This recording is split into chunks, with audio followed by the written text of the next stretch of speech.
Eu quero falar hoje sobre o propósito eterno de Deus. Qual é o propósito eterno de Deus? É ser pai de uma grande família, de muitos filhos semelhantes a Jesus.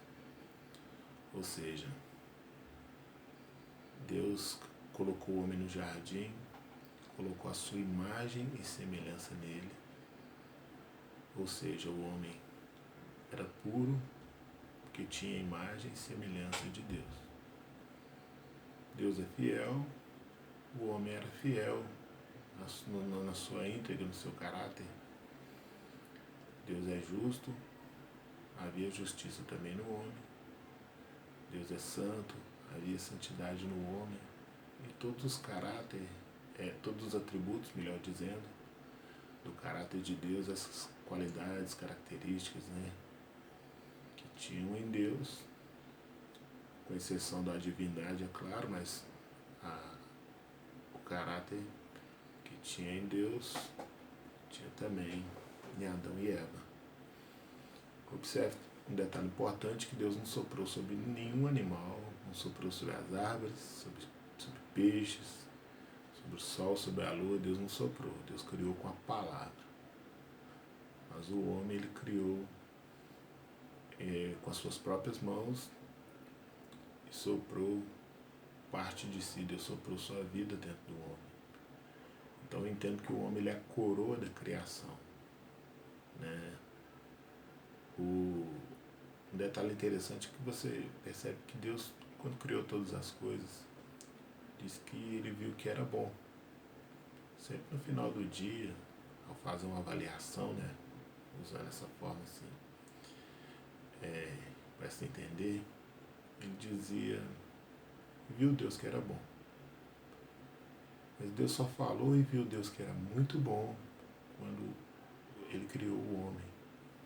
Por isso que eu digo que o homem é a coroa da criação. E Deus deu uma ordem para o homem: de toda a árvore que há no jardim poderás comer livremente, mas tem uma árvore que é do conhecimento do bem e do mal, dela não comereis, nem tocareis, para que não morrais. Ou seja, o homem morreria se ele comesse do fruto dessa árvore. Imagine que no jardim tivesse ali 100.000 árvores, por exemplo, e só uma que não podia tocar, as outras podia comer livremente. E a gente conhece a história, a serpente ali sendo usada por Satanás, começou a conversar com Eva, e Eva comeu do fruto, e deu o marido também, o marido comeu. E a morte entrou no mundo. Morte significa separação.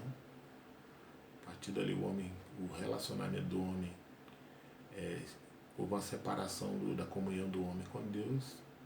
E a morte física também entrou no mundo, porque quando a pessoa morre, existe uma separação do corpo e do espírito, do que é material, do que é imaterial. Por isso que morte significa separação, o homem separado de Deus, no que diz respeito ao relacionamento. E a separação é quando a pessoa morre do que é material, do que é imaterial, no caso do espírito e do corpo. O espírito, a alma e o corpo. E Adão pecou, Deus vinha todos os dias para conversar com o homem. Diz que na viração do dia, a gente fica imaginando ali Deus batendo um papo mesmo, conversando com o homem, porque Deus criou o homem para relacionar-se com ele. Só lembrando que quando eu falo homem, eu me refiro no sentido genérico, inclui também mulher. Essa é só observação. Então Deus tinha contato com eles ali, diz que Adão colocou o nome dos animais e muita coisa assim bonita fluía ali. Mas um dia Deus chegou, não tinha ninguém lá. Aí Deus fez aquela pergunta, Adão, onde estás? Você acha que Deus sabia onde Adão estava? Porque quando Adão pecou, ele se escondeu, Deus sabia onde Adão estava. Deus sabia onde ele estava. E a pergunta, na verdade, é que Deus esperava uma confissão dos seus lábios. Quando Deus falou onde estás, Adão deveria ter saído ali de trás, aquela moita, falado: "Ó Deus, me perdoa, eu comi do fruto que o Senhor ordenou que eu não comesse." Se Deus sabia onde ele estava e perguntou onde ele estava, é porque Deus queria ouvir algo da boca dele. E aí começou ali aquilo que a gente chama da síndrome de Adão, que é quando a pessoa se faz de vítima. Falou: "A mulher que tu me deste por companheira, me deu e eu comi." Não que ele não falou uma verdade, a questão é que ele lidou com a situação de uma forma infantil. Ele deveria ter partido para a confissão, porque o perdão, o perdão está ligado à prática da confissão. Ele deveria ter confessado seu erro, mas ele já foi apontando logo para a mulher, e a mulher apontou para a serpente. E aí a gente sabe o que aconteceu. Né? Veio uma sentença sobre cada um, sobre o homem ele teria que trabalhar, né? E se alimentar do suor do seu rosto, porque embora o trabalho já existia antes, né? Antes do pecado, o homem foi colocado no jardim para cultivar e guardar. Só que o suor que veio como maldição, essa questão que mesmo que a pessoa trabalhe sem suar, essa responsabilidade para comer ela tem que trabalhar. Né? Que a gente percebe nos detalhes ali de Gênesis, que aquela plantação, tudo ali fluía naturalmente, que saiu um vapor da terra para regar.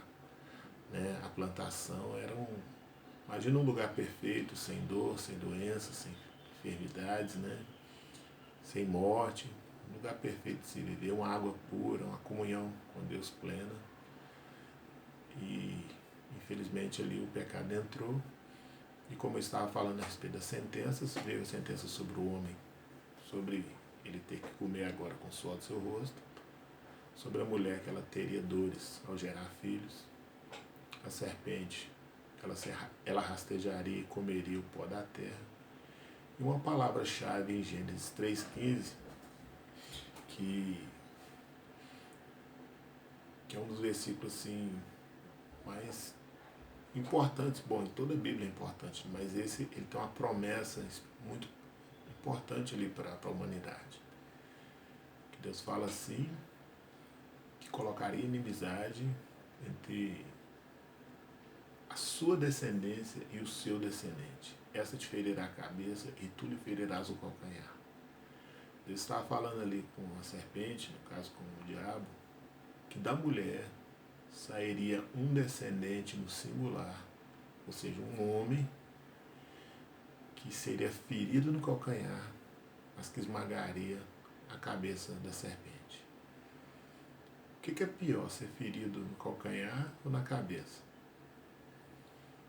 Imagina você ter uma ferida no calcanhar ou ter a cabeça esmagada. O que é pior? Obviamente é ser esmagado na cabeça. Então a partir dali, todo ser humano que nasceu, o homem, né? Eu creio que o diabo ficava observando. Será que é esse aí que vai esmagar a minha cabeça? E a gente percebe na trajetória bíblica, né? Por que houve a matança das crianças no tempo de Moisés? Moisés significa salvo das águas. Por que salvo das águas? É porque ele foi colocado num cesto, né? A gente sabe muito bem, ali no rio, e ali ele foi salvo, né?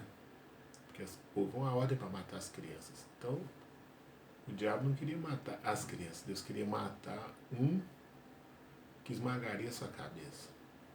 Eu poderia dizer que essa palavra em Gênesis 3,15, ela se tornou um fardo, né, poder dizer assim, para o diabo, para todo menino que nascesse a partir dali.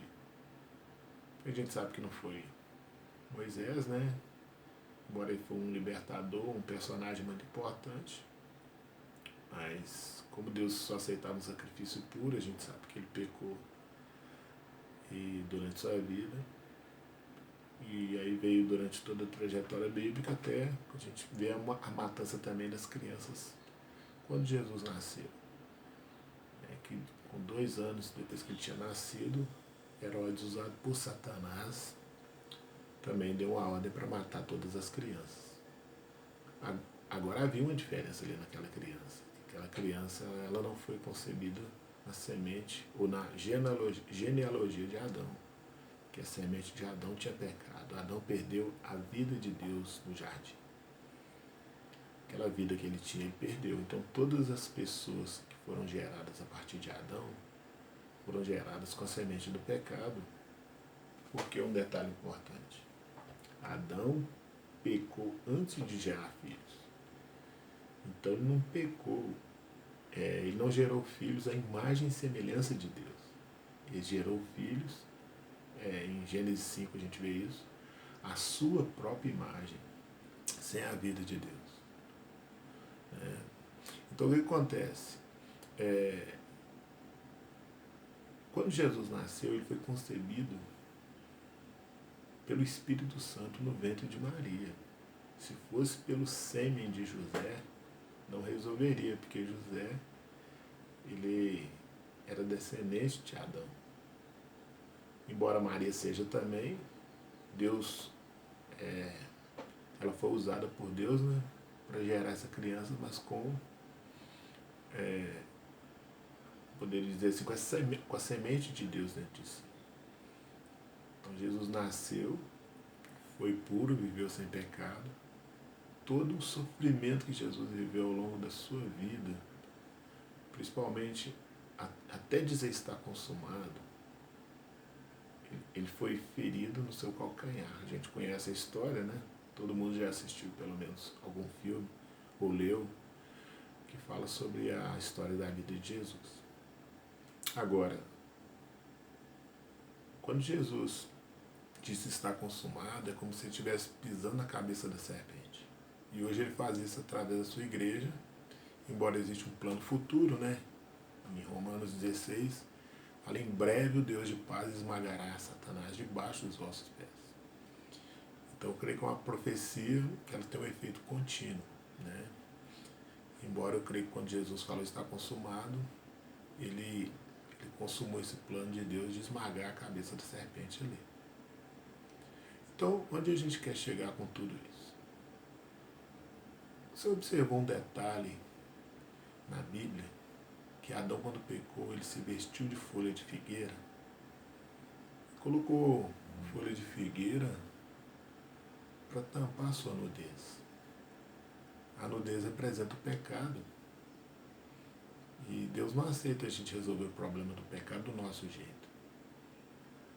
E a Bíblia diz que Deus os vestiu com vestes de pele de animal. Ali já começou apontando para o sacrifício de Cristo, que o animal não teve culpa do pecado de Adão e Eva. Mas ele morreu, ali foi morto um animal inocente, derramado sangue, porque para Deus vestir eles com pele de animais, o animal tinha que ter morrido. Ali já estava apontando para um cordeiro que tiraria o pecado do mundo, né? Então, Adão gerou filhos à sua própria imagem e não com a imagem e semelhança de Deus, não com a vida de Deus. E no Salmo 51 diz assim: eu nasci no pecado e no pecado a minha mãe me concebeu. Isso que a gente chama de pecado, o pecado original, é quando o pecado entrou no mundo. E a morte também. Mas como o Evangelho é boa nova, significa boa notícia, né? A palavra Evangelho significa boa notícia. O pecado entrou no mundo através de Adão. Mas por Jesus, ele resolveu o problema do pecado. Adão falhou, Jesus foi vencedor. Por Adão, a morte entrou no mundo. Por Jesus, a morte foi vencida. Por Adão, foi perdida a vida de Deus. Mas com Jesus, a vida de Deus ela pode voltar para dentro de nós. E Deus estabeleceu um princípio, Romanos 10, que diz que se com a tua boca confessares a Jesus como Senhor, no seu coração crer que Deus ressuscitou Jesus dentre os mortos, será salvo. Quando eu conheci esse versículo, foi o primeiro versículo que eu tive contato, eu ficava pensando por que tem que usar a boca, né? E eu não conhecia nada da Bíblia, não tinha ido em nenhuma igreja, né, evangélica até então. E eu entrei no meu quarto e resolvi colocar esse versículo em prática, porque eu tinha um vazio muito grande dentro de mim. Eu falei assim, se existe um Deus no céu, entra no meu coração agora, porque eu creio que Jesus morreu e ressuscitou. Então foi fevereiro de 1991, foi o dia que eu senti Deus entrar no meu coração. Até hoje, pela sua graça, eu tenho procurado andar na sua presença. E foi o dia que Deus encheu meu coração. E como eu disse no início, por que a confissão com a boca? Que Deus condicionou o perdão à prática da confissão. E a salvação também à prática da confissão. Tem que falar com os lábios. Mesmo eu tendo feito isso no meu quarto, ali sozinho, ajoelhado, com 16 anos de idade, depois, posteriormente, minha irmã já era convertida, eu fui com ela a uma igreja, e ali eu confessei Jesus diante dos homens, que a Bíblia fala que aquele que me confessar diante dos homens, eu o confessarei diante do meu Pai que está nos céus. Mas quem me negar diante dos homens, eu também o negarei diante do meu Pai que está nos céus. Então você que está aí me ouvindo, pode fazer essa oração, porque a vida de Deus que foi perdida lá no Éden, que todo homem nasce sem ela, todo homem nasce sem a vida de Deus. Quando a gente confessa Jesus com nossos lábios, essa vida ela volta para dentro de nós, né? E a gente se torna filho de Deus, como diz em João, capítulo 1, versículo 12. Deus abençoe vocês. Um grande abraço.